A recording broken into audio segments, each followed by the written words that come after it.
Shocking revelations. Harry and Meghan are being exiled by the royal family. This is the problem I have in general with the whole fiasco.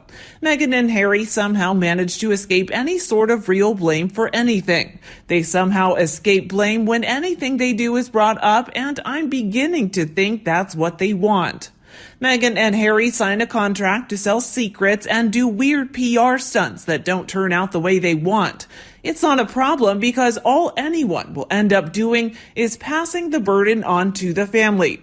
And go on Meghan and Harry do it all over again. This happens constantly between Meghan's supporters and critics. We have no clue what's really happening behind the scenes, as I'm sure taking someone's title isn't an easy thing to do. Not to mention, Meghan will then go by the title of the princess, which is exactly what she's always wanted. This is the reason that she's not worried about losing her titles. Apparently, Eugenie has endorsed the She Who Must Be Obeyed birthday 40 by 40 initiative, and I see on Neil Sean's YouTube that he says the Queen has extended an invitation to She Who Must Be Obeyed and her husband to spend some time with her while she's on her annual holidays at Balmoral. I really hope that the dubious duo makes some sort of excuse not to visit Balmoral. I know the Queen is an astute woman, so she may have said that she's expecting to see the mysterious Archie and Lily. Oh dear, how will the dubious duo get around that? That could be a problem for them. The Queen seems to be holding back. Why, I don't really know, on putting her foot down the way they are trashing and bad-mouthing all of the royal family. Personally, I feel that if they are welcomed back into the royal family, then this will not augur well for the future of the monarchy. And when it is time for PC to take over, he might struggle to gain the support of the people.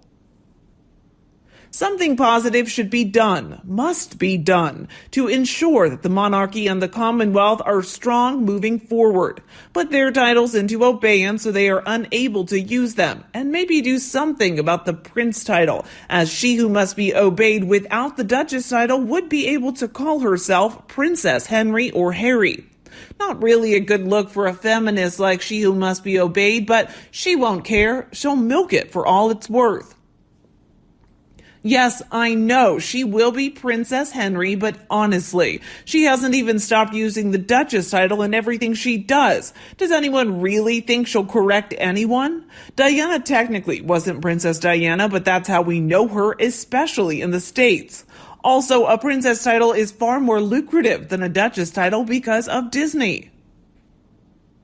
What needs to happen is we stop asking what everyone else is doing about the situation and place the blame squarely where it belongs. If the public is really so upset that this couple is bad-mouthing their family, not your family, their own family, that they are losing faith in the Queen, then they never really had much faith in her to begin with.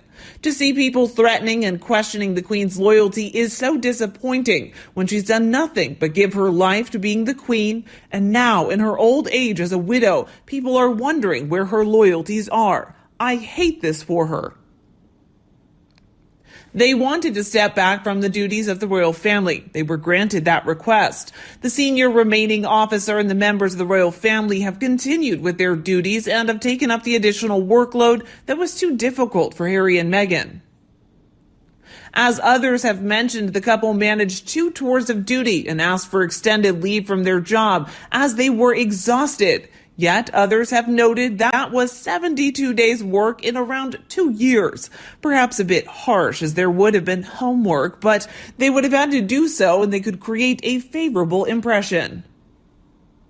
Harry should be no stranger to the requirements of a tour that's been around others when they prepared, carried out, or returned from more strenuous tours.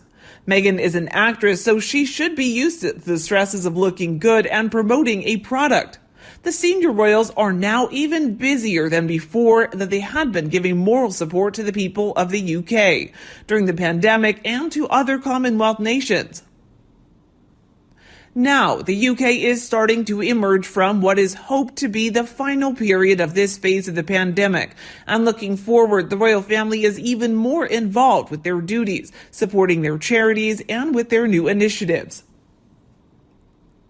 Harry and Meghan left their job, publicly started an attack on the royal family, the Church of England, and the British people. They've copied many actions of their old family who are now carrying on without them. Why should the royal family care or take undue notice of two ex-members of the working royals that wanted to step back so they're receiving what they wanted? Their accumulations have been noted and are being independently investigated. In the UK, further comments on those cases are restricted, and in case such comments influence the investigation. It is similar to the situation of, if you leave a job, would you expect your ex-employer to include you in their plans and activities after more than a year after you've left? Harry and Meghan still think they are relevant in the UK, and they are not. And they are hurt and finding out that they are not indispensable. They've been replaced with hardly a pause in the execution of their duties. Other, more capable members of the royal family have taken up roles. They've not complained of being exhausted or requiring extended leave. As to the last point, there used to be a phrase many years ago in the UK which has dropped out of common use. Indian giver, which, if I remember correctly, came from America and is not an appropriate phrase to use these days.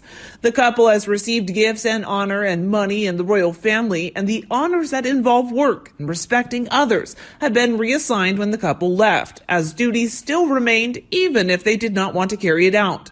The people of Sussex have been petitioning for their county to be disassociated from the couple, as they are bringing it into disrepute. So far, the Queen and Parliament are resisting those calls. Currently, they retain their titles that were gifted to them as a wedding present, or in Harry's case, both gifted and were part of his heritage that he is so eagerly dismissing. Yet one of their demands was for more titles and more money. In my opinion, for better or for worse, the Queen, in accordance to tradition, bestowed ducal duties on both Harry and William when they married. One couple has lived up to the additional honor while the other has brought it into disrepute. Lady Colin Campbell, who has a Facebook chat site and is allegedly in personal contact with the inner royal circle, she said that she'd heard the senior royals have been concerned about Harry's mental health for a long time and are now worried he may do something very stupid if he becomes seriously upset. It's my opinion, if this is the case, that the royals were therefore initially handling Harry and his wife with kid gloves, like letting them get away with using their royal titles for the personal financial gain, despite promising the Queen they would not do so at Megxit, and despite the disapproval of the British public for their apparent lack of action. However, those two responded to the kid glove approach by thinking that they can get away with anything without repercussions, so their disrespectful behavior became more extreme to cynically raise their worldwide public profile for their Sussex brand by doing their Oprah Royal Family Lie Fest, which seriously threatens the reputation of the British monarchy. The senior royal approach has now altered. For example, the palace now publicly denying their lies, which is a break from royal traditions of never complain, never explain, and by ignoring them allegedly under the guidance of a psychiatrist with a specialist knowledge of the malignant narcissistic personality disorder.